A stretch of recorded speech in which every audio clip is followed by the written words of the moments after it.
Hello guys, welcome back to my YouTube channel. So आज हमारा 75 days hard challenge का 14 day और आज हम जावा का एक नया प्रोग्राम सॉल्व करेंगे। So let's see the question. Write a program in Java to find and display the sum of the given series.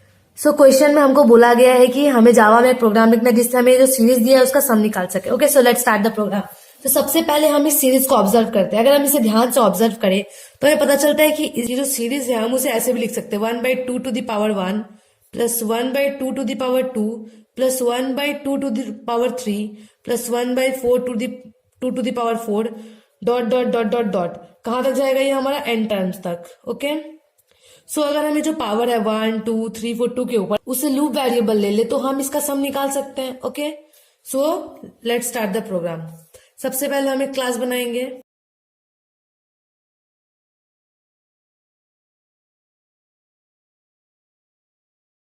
मैंने यहाँ पे एक सम नाम का क्लास बना लिया है। अब हम वेरिएबल्स डिक्लेयर करेंगे।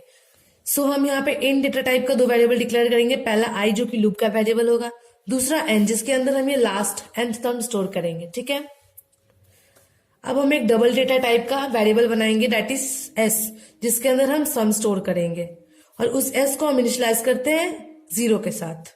हमने इसे डबल डेटा टाइप के साथ इसलिए डिक्लेयर किया क्योंकि हमारा जो सम है वो बाई में है, तो यहाँ पे हमारा जो आंसर है वो डेसिमल पॉइंट में आ सकता है। ओके, सो अब हम स्कैनर क्लास को ऑब्जेक्ट बनाते हैं क्योंकि हमें इस एन के अंदर इनपुट लेना है।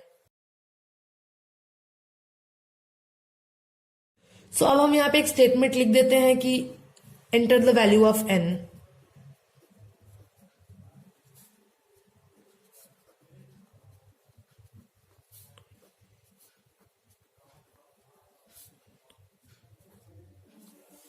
ओके, अब हम एन के अंदर इनपुट लेने के लिए स्टेटमेंट लिखते हैं।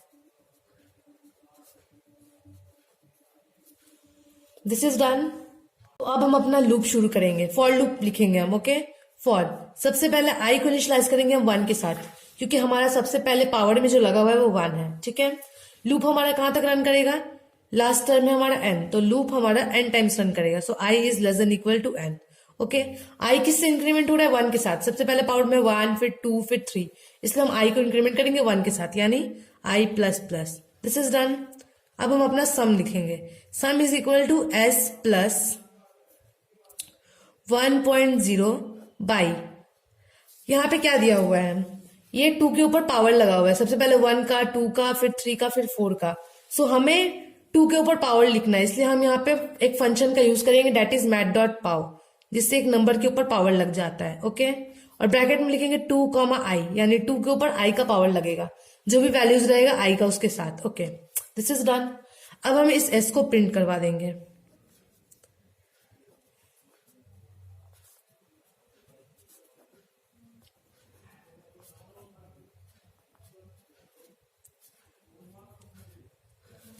और यहां पे हमारा जो प्रोग्राम है वो हुआ खत्म। देखो, मान लेते हैं कि हमने जो एन का वैल्यू है वो इनपुट किया 5।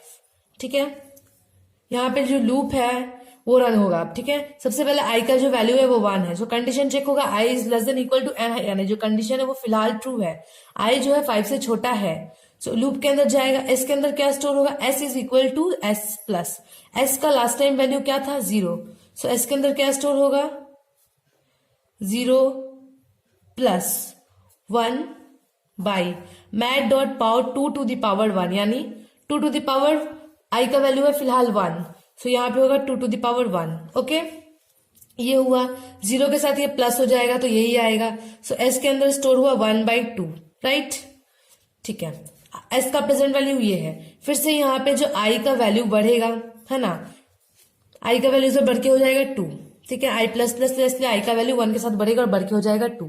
ओके, अब यहाँ पे फिर से जो कंडीशन है वो चेक होगा i is less than equal to n है या नहीं। जो कंडीशन अभी भी ट्रू है, 2 जो है लेस देन 5 है। राइट, तो कंडीशन ट्रू है तो फिर से लूप के अंदर जाएगा, फिर से ये स्टेटमेंट एग्जीक्यूट होगा, यानी फिर से s is equal to s plus 1 by.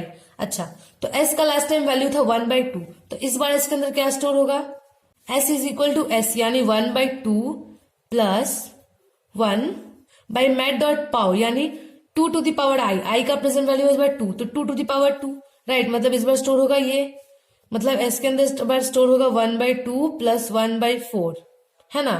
और अगर हम इसे कैलकुलेट करेंगे तो एस के अंदर स्टोर होगा हमारा 3/4। ओके, सो अभी के लिए मान लेते हैं ये बाई में है, जो कंप्यूटर कैलकुलेट करेगा वो पॉइंट के रूप में आंसर आएगा, बट हम यहाँ पे अपनी कैलकुलेशन के लिए बाई में रखते हैं। ओके, फिर से यहाँ पे आई का वैल्यू बढ़ेगा, आई प्लस प्लस होके इस बार हो जाएगा 3। ठीक है, फिर यहाँ पे जो कंडीशन है वो चेक होगा, i is less than equal to 5 है, यानी जो कंडीशन है वो ट्रू है, आई इज लेस देन 5 है। ठीक है, फिर से लूप के अंदर जाएगा और फिर से ये स्टेटमेंट एग्जीक्यूट होगा, यानी फिर से एस के अंदर स्टोर क्या होगा, s is equal to s. S का लास्ट टाइम वैल्यू था 3/4, तो इस बार आएगा 3/4 plus 1/2 to the power i. I का प्रेजेंट वैल्यू है 3, तो 2 to the power 3। Right, so हमारा जो सम है वो इसी रूप में जा रहा है ना। राइट, कब तक जाएगा, एन टाइम्स, यानी 5 तक जाएगा। तो जब तक हमारा वैल्यू कब तक जाएगा, ऐसे 1/2 टू द पावर 4 हो जाएगा, फिर 1/2 टू द पावर 5 हो जाएगा, और लास्ट 5 ही रहेगा। जब आई का वैल्यू 6 होगा तो जो कंडीशन है वो फॉल्स हो जाएगा। तो एस के अंदर जो भी लास्ट वैल्यू हमारा स्टोर होगा वो फिर यहाँ पे लूप खत्म होने के बाद प्रिंट हो जाएगा, और हमारा जो फाइनल आउटपुट है वो आ जाएगा। ठीक है, हमने यहाँ पे एस प्लस इसलिए लिखा ताकि हमारा जो वैल्यू है वो कंटिन्यूअसली प्रेजेंट वैल्यू के साथ ऐड होता रहे। एस के अंदर जो लास्ट टाइम वैल्यू था एस का प्लस ये होता रहे। ओके, सो आई होप कि आपको ये प्रोग्राम समझ में आ गया होगा। अगर आपको प्रोग्राम समझ में आ गया है तो वीडियो को लाइक कर दो, और ऐसे ही कोडिंग से रिलेटेड वीडियो देखने के लिए हमारे चैनल को सब्सक्राइब कर दे। Thank you.